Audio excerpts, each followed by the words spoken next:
Radio has always been a very, very powerful medium, especially morning radio. You're in their beds, you're in their showers, you're in their cars. But radio is also about imagination.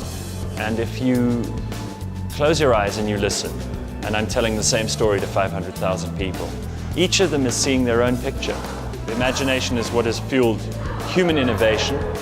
It's what's made our civilization, our society leap ahead. So I think radio is a very, very important medium. I think radio has this appeal in South Africa because it reaches far-flung audiences throughout the country, and is a very personal and intimate medium, so people develop a personal relationship with it. Radio is appealing because you can take it anywhere. You can listen to radio anywhere, unlike television that gets you arrested on a sofa. Radio, you can take it anywhere. Take a shower with the radio, in the car, anywhere. I think that very little has happened in radio in the last 20 years. I think that radio has really undergone very little in terms of revolution, and that has to change. I'm not sure if there's much that you can improve. I would say there is good enough diversity in the marketplace, and it's the adoption of technology that I think is going to play a critical role. In the future, you're going to find more niche programming. The iPad is going to mess up radio. The iPhone is going to mess up radio. No, when television happened, it was the same thing radio sustained. I'm looking forward to the next invention that radio can hook up to.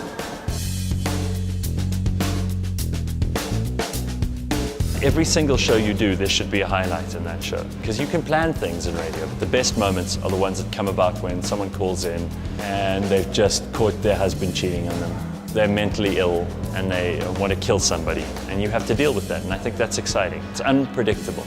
The highlights of my work on radio was doing the interviews with all of the individuals who brought about change in the country by 1994. Chris Hani, Nelson Mandela, Joe Slovo, Walter Sisulu, for instance. So, to my mind, that was a big moment for me. I think when Thabo Mbeki called on air, we interviewed him during the elections, that was really great. To be called by the president by your first name, that's really cool. You are not at the center of the universe. And if your audience are not put at the center of that universe, it doesn't matter how your orbit is planned and plotted. You have to make it about them every day. Speaking truth is the most powerful way to keep yourself relevant. Reinvention and change, adaptability. You get new listeners all the time, how you adapt to their habits and their needs and serve them and entertain them and inform them. That's what's kept me sustained. You've got to be a couple of steps ahead of your audiences in many respects and follow trends around the world. As society evolves, so have I evolved.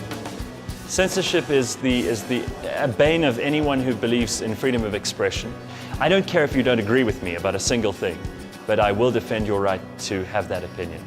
But of course, we must always be guard against the danger of individuals who may use broadcast media to incite violence and conflict amongst people. I think there shouldn't be any more censorship than that. Censorship on the airwaves, the less of it, the better.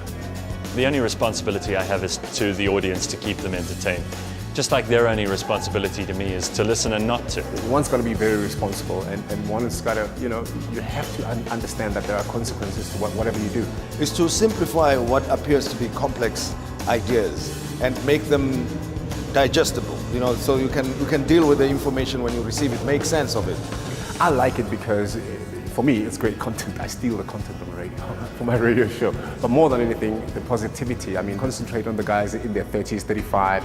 Those are the guys to follow. Those are the guys that will make a difference in the next 10 years. And I like Destiny Man for giving those guys profile. I think Destiny Man offers a home, a connectedness, and it makes you feel that you too can be a man who's with it, as well as the ideas, that are stimulating discussions around dinner tables and at parties. So Destiny Man offers all of that. I think it's high-end. I think it's got tremendously loyal and powerful readership.